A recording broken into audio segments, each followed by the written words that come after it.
दोस्तों VS nation में आपका एक बार फिर स्वागत है।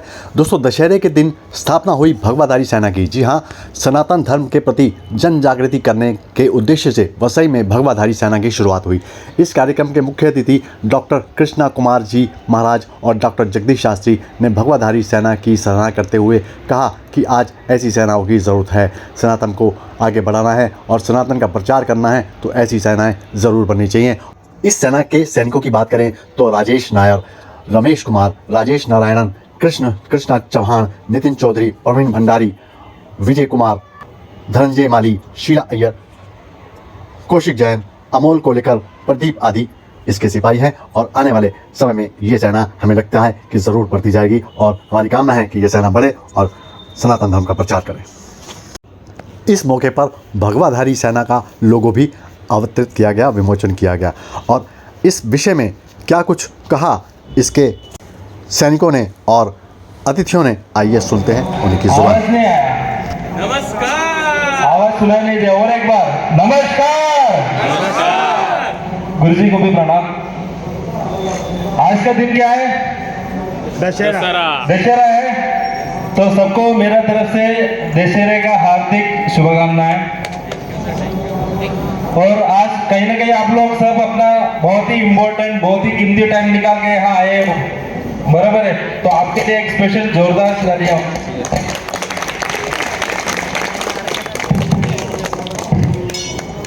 सबको आवाज आ रहा है ना मेरा?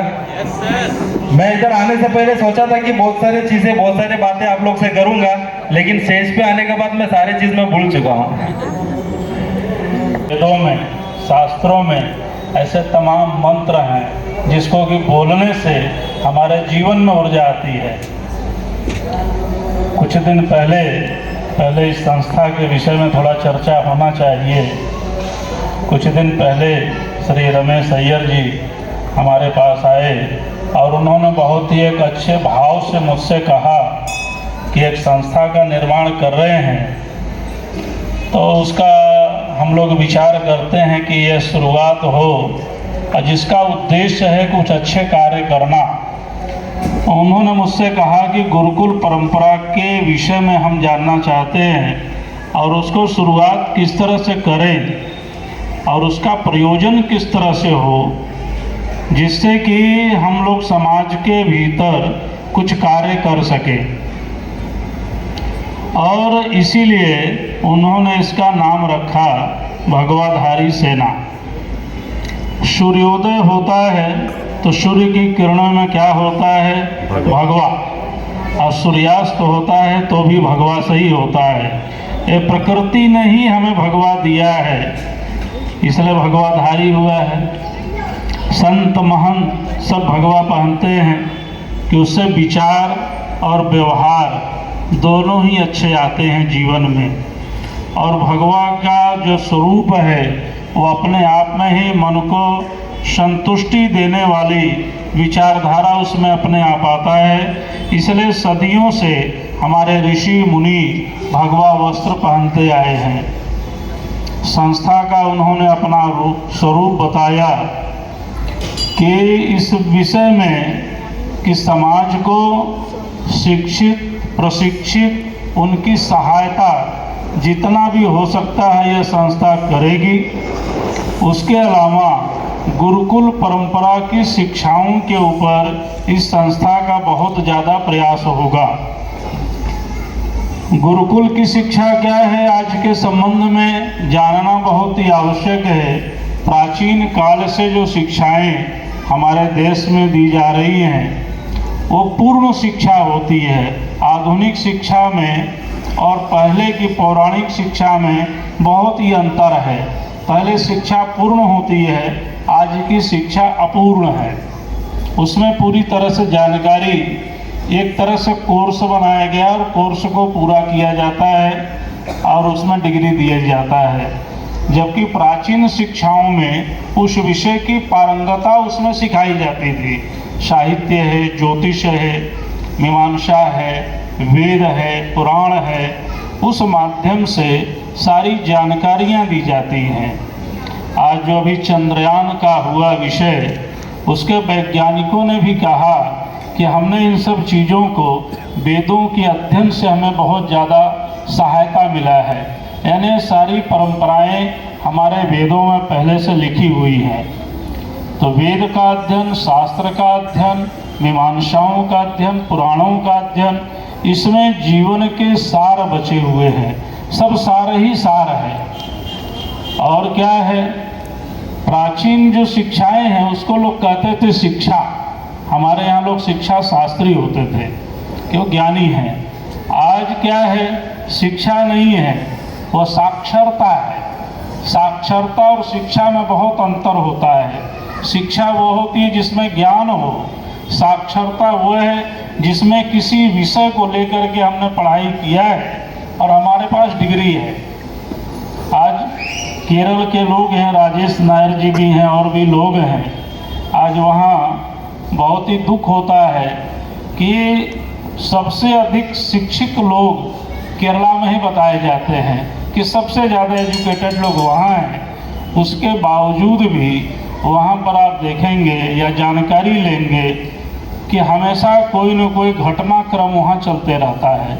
एक दूसरे से लड़ाइयाँ चलती रहती हैं, वैचारिक मतभेद बहुत ज़्यादा हो रहा है। जबकि वो सारे लोग एजुकेटेड हैं, शिक्षित हैं, तो शिक्षित होने पर कैसे सब चीज़ें हो सकती है। वो शिक्षित नहीं है, वो महज साक्षर है। ये साक्षरता है। यदि शिक्षा होती उनके बीच में तो इस तरह की घटनाक्रम नहीं होती। एक दूसरे से इतना ज़्यादा भेद और बुरा बर्ताव लोग नहीं करते। ये हमारी शिक्षाओं की कमी के कारण है। गुरुकुल की परंपराओं में हमने जो अध्ययन किया है, मेरे पूज्य गुरुदेव जी यहाँ विराजमान हैं और हमारे लिए भाग्य सौभाग्य का विषय है कि जिसके साथ में उसका गुरु हो। हमारे सनातन धर्म में उसको सबसे श्रेष्ठ कहा जाता है। तो मैं तो श्रेष्ठ हूँ क्योंकि मेरे गुरु जी मेरे साथ हैं। जिसके साथ अयुण से मैंने शुरुआत किया और आचार्य वाचस्पति तक पहुँच सका, वो मेरे पूज्य गुरु जी मेरे साथ हैं। और उनकी आज्ञा से ही यहाँ पर विगत 10 वर्षों से सरल संस्कृत शिक्षा, शास्त्रीय शिक्षा, गीता की शिक्षा यहाँ निःशुल्क दी जा रही है। हर शनिवार रविवार को यहाँ पर शिक्षा का होता है।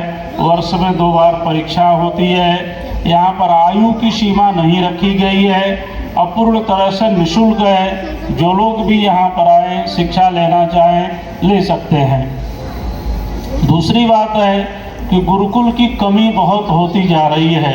मुंबई में भारतीय विद्या भवन के अतिरिक्त 1-2 शायद और भी हैं, उसके अतिरिक्त हैं नहीं। तो पूज्य गुरुदेव जी ने मुझसे कहा था कि गुरुकुल की योजना बनानी चाहिए। और पिछले वर्ष इसी स्थान पर एक जब परीक्षाएं हो जाती हैं हमारे यहाँ पर, उन्हें प्रमाण पत्र दिया जाता है, तब एक दीक्षांत समारोह किया जाता है। और दीक्षांत समारोह में ही हमने लोगों से निवेदन किया था और घोषणा भी की थी कि बहुत जल्दी हम गुरुकुल का शुभारंभ करेंगे। और उस दिन के बाद में हमने यहाँ पर श्रीमद् भागवत कथा का आयोजन कराया, जिसका कि संदर्भ था गुरुकुल निर्माण हेतु श्रीमद् भागवत कथा ज्ञान यज्ञ। तो ज्ञान यज्ञ 7 दिन हुआ और हमने उस समय पर बहुत सारे फॉर्म छपवा करके रखे कि जो लोग गुरुकुल परंपरा से निःशुल्क जुड़ना चाहते हो वो इस फॉर्म को कृपया भरें। और हमने 2 बार घोषणा किया कि जो प्रमाणित रूप से चाहते हैं वही फॉर्म भरें, अन्यथा फॉर्म न भरें। और फॉर्म जो है यहाँ पर रखा रहा 7 दिन, एक व्यक्ति ने भी नहीं भरा। यह हमारे हिंदू समाज, सनातन वैदिक धर्म की प्रणाली को आप क्या कहेंगे, किसी ने नहीं भरा।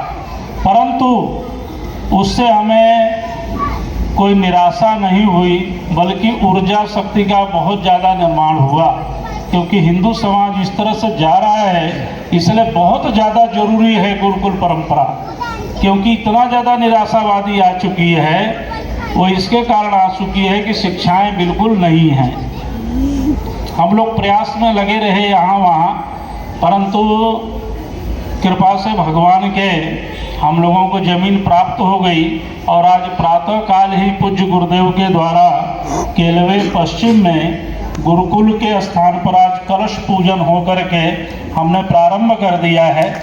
और भगवान की कृपा से ऐसा हम विचार कर रहे हैं, आगे भगवान की कृपा, गुरुदेव जी साथ में हैं, इसलिए मैं नहीं कहूँगा कि उनका आशीर्वाद, क्योंकि गुरुदेव खुद साथ में लगे हुए हैं।